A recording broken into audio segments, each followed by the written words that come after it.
In 2019, a 54-year-old man was referred to a kidney specialist with urgency because his creatinine was skyrocketing. He never had kidney problems before, but after being visited by the nephrologist, the cause of his problem shocked everyone. DW is a 54-year-old man who came back to Canada after a long trip to a tropical island where he received some of the worst advice one can get. He was then referred to a nephrologist with very bad news. His kidneys were shutting down rapidly. His GFR was so low he was risking emergency dialysis, and doctors didn't know what to do. No pre-existing condition could have explained a creatinine so high, and he didn't take any NSAID or other prescriptions known to harm the kidneys. So, what could have happened to him? Well, DW followed the very bad advice of a doctor he met when he was out of the country. He took too much of a certain vitamin, and that destroyed his kidneys. This and more in today's top 7 of the worst pieces of advice doctors and experts online or in real life have given you. Catherine here. Health misinformation is bad for everyone, but those with kidney problems are even more at risk. Following bad advice on diet, vitamins, and lifestyle may put you in real danger. Fact: believing even just one of the bad pieces of misinformation we will see today can put your kidneys in danger. Let's see what the worst advice is so we can avoid it. Starting with some really bad piece of advice coming from world-famous actress and businesswoman Gwyneth Paltrow, nonetheless. Number 7. Everything that's natural is good for you. Wait. What? Gwyneth Paltrow health company rose to internet fame when she started selling candles that smell like her vagina.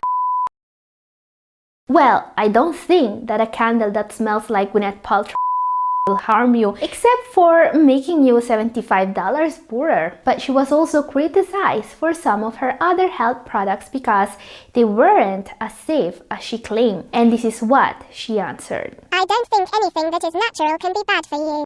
Okay, this advice is so bad I don't even know where to begin with. I mean, the sun can hurt you if you sunbath too much. And that's perfectly natural. Many poisonous plants can easily harm you. Picking and eating the wrong mushrooms can send you to the hospital too. And a snake bite could literally end you. So, how someone could say that anything that is natural is good for you baffles me. Now, this advice is only our number 7 for today because while it's extremely bad, nobody in his right mind will believe that anything that is natural is automatically good for you. And what about vitamins? Some doctors will tell you that the more vitamin you take, the healthier you are. Yeah, I'm not kidding. And some will even tell you that you need to take 10,000 IU of vitamin D3 every day or you will never be healthy. This is our number 6 for today. What I would recommend for the average person is to take at least 10,000 IUs every single day. So yeah, he really said that. I didn't believe it when one of you guys pointed it out in comment section.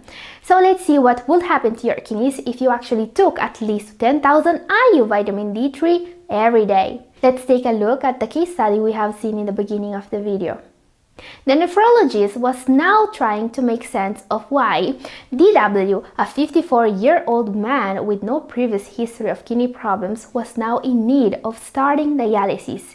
And you see what caused all of DW's problems was following the bad advice from an expert. He was recommended to take 8 drops of vitamin D every day. For 2.5 years, DW took 8,000 to 12,000 IU of vitamin D every day. And that's all it takes to make you risk emergency dialysis. Vitamin D toxicity, also called hypervitaminosis D, is a rare but potentially serious condition that occurs when you have excessive amounts of vitamin D in your body. It's usually caused by large doses of vitamin D supplements, not by diet or sun exposure. That's because your body regulates the amount of vitamin D produced by sun exposure but it cannot regulate the vitamin D you take from supplements. The main consequence of vitamin D toxicity is a buildup of calcium in your blood. Hypercalcemia, very bad for the heart and kidneys. Calcium can deposit in soft tissues, leaving little rocks in the tissue. These deposits or calcifications will never go away. Calcification in joints can cause extreme pain. Calcification in the lungs can result in difficulty breathing. Calcification in the kidneys can cause kidney stones. And if the heart becomes calcified, it could cause a heart attack. Now, the thing with vitamin D is that it's a fat-soluble vitamin. Effects of toxicity may last for months even after you stop taking it. So, we will see in the end of the video what happened to DW after he was told to stop immediately supplementing vitamin D. Was it too late for his kidneys? Now, it's true that many people with kidney disease have too low vitamin D levels. But if supplementing vitamin D3 in the correct dose, which is around 2000 IU per day with vitamin K2 and magnesium, doesn't help, you should still be avoiding a vitamin megadose. There are activated forms of vitamin D3 your doctor can prescribe you that are way safer and more effective. Now, unfortunately, when presented with questions about vitamins, some doctors will tell you don't need to supplement any vitamins if you follow a balanced diet, and that's our number 5 bad piece of advice for today. Somehow even worse than taking excessive vitamin D3 because it affects way more people. Now, what about the story that involves me? Yeah, this happened to me 2 years ago. I went to the doctor because I needed to do a routine checkup and ask about the vitamin supplement I was taking. That's bad, he told me. Why are you taking it? You don't need to take vitamins, just to work on your diet.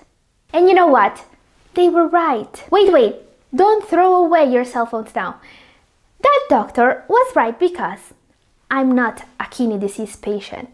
Most people do not need to take vitamin supplements and can get all the vitamins and minerals they need by following a healthy, balanced diet. Now, that is not the case, however, when your kidneys stop, for example, to convert vitamin D into the active form the body needs.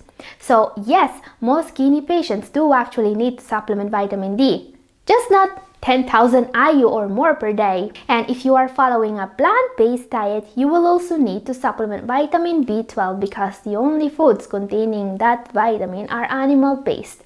Yeah, most people with kidney disease, 8 out of 10, actually do suffer from one or more vitamin deficiencies. Most recent statistics says. Not to mention vitamin C, that's mostly found in potassium-rich foods that people with kidney disease should avoid, or should they? Number 4, you must always avoid potassium with CKD.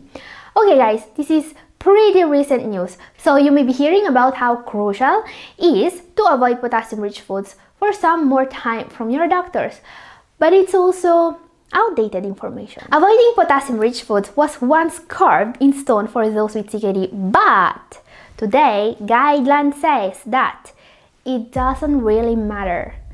Yeah, I know, it's hard to believe that potassium-rich foods are now alright when most CKD patients avoided bananas, potatoes, tomatoes, and more for decades.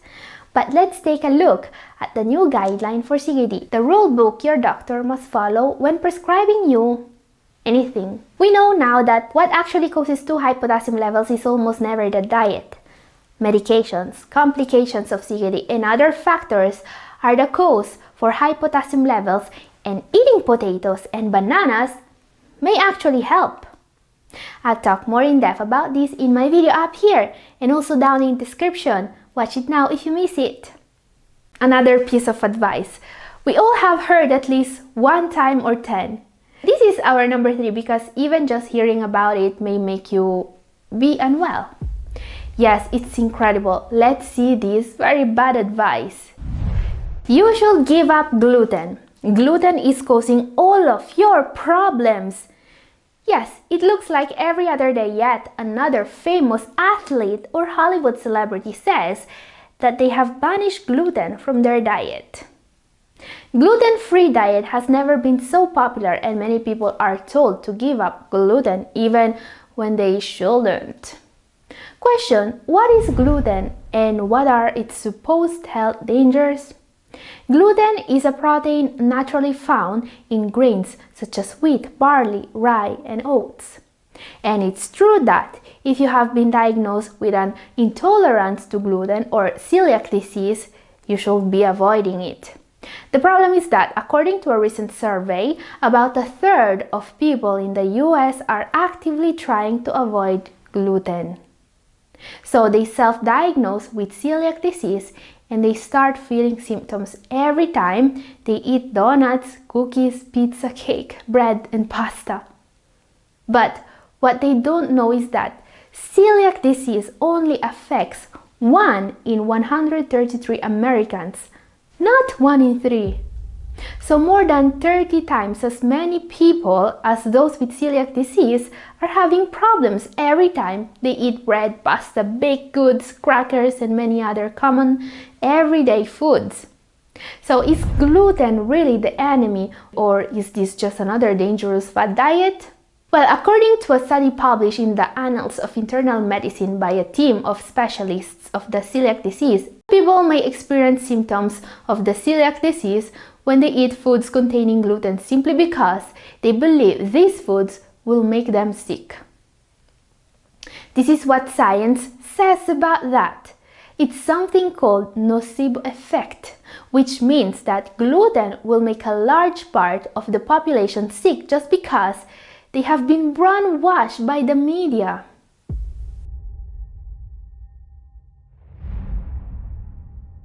Okay, what's even worse is some of the dietary advice people with diabetes are regularly given. Our number 2 in particular is a piece of advice some YouTube users keep giving me in the comment section.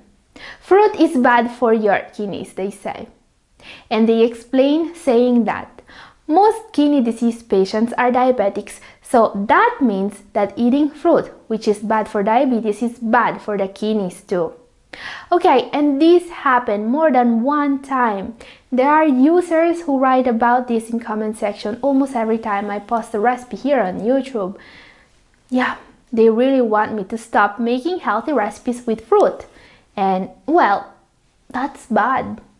There is so much wrong in this statement, I don't know where to start from. Most kidney disease patients are diabetics. Wrong.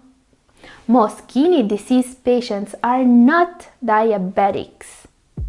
It's true that diabetes is the #1 cause of kidney disease in the world, but diabetes only accounts for about 1 out of 3 cases of CKD. Not to mention that it's also a myth that all fruit should be avoided by diabetics. There are no forbidden fruits on a diabetes-friendly eating plan. Studies show that eating more whole fruits may actually be linked to improved insulin levels and better blood sugar control. So please don't tell me to stop talking about fruit here. Choosing fruits that are lower in sugar, by the way, such as berries, apples, and grapefruit may help. But you can enjoy any fruit, really, if you stick to the proper portion sizes. And obviously avoid anything containing added sugar. That's good advice even for those without diabetes, by the way. Okay, time now to see how it ended for DW, the 54-year-old man who followed the bad advice of taking too much vitamin D3. Now, as we can expect, after stopping taking vitamin D, his levels kept worsening. Vitamin D is fat-soluble, so his body kept releasing too much of it, even without an external source. His serum calcium and his GFR both kept getting worse, at the point that the doctor had to prescribe steroids. But DW refused because he was afraid that he was going to gain too much weight. The doctor had a second option, however. Plaquenil, a DMARD used to treat malaria, among other things. Was this therapy going to be able to save DW kidneys? Well, at the next visit, things were already better. However, vitamin D toxicity is not something you can treat easily. It took a whole year for DW's serum calcium and serum active vitamin D levels to get back to normal. This left his kidneys permanently damaged. He is now in stage 3B, of kidney disease. And that's bad news, but he was at least able to avoid dialysis. I would recommend for the average person is to take at least 10,000 IUs every single day. Now guys, I know that learning about all the bad advice you can get may seem confusing. We have seen that vitamin D can be bad for you, but it's also something you need. And also potassium, not to mention gluten and fruit in general. Put all that on top of the advice you usually get about the kidney diet, and I understand how some new patients may be confused. Now, these are the topics I usually cover more often here, so if you'd like to know more, my advice is to stick around. Subscribe, set the notification bell to all because I upload 3 new videos every week. Now, what advice can be even worse than what we have seen till now? Well, what about the number 1 most harmful fat diet on earth? And while the popularity of this diet is finally fading, many diabetes patients are still being recommended to buy books about it. Hey JL, I know you have diabetes. Well, I watched a YouTube video. This doctor says there is a diet that cures diabetes. Here's the worst advice for today. You need to follow the keto diet if you have diabetes. Yeah, this is exceptionally bad for people with kidney disease, but also for those who don't have it. You see, the keto diet is a diet that should only be used for short periods of time and under the supervision of a doctor. It has some benefits, but its proponents have never been able to prove that it's any better than a normal diet with the same caloric deficit. But we know that the keto diet is a lot more dangerous than a regular diet, even if it doesn't have more benefits. It's not a diet for everyone and it can cause serious damage to your kidneys. In one of my recent videos, a 37-year-old woman ended up in the emergency room with severe kidney damage just because she was following a keto diet. She tells the admitting nurse that she wasn't able to have a bowel movement for days now and that she had just threw up something that totally looked like coffee grounds. Want to know more? Watch my video up here. And this is all for today. Thank you for watching. God bless.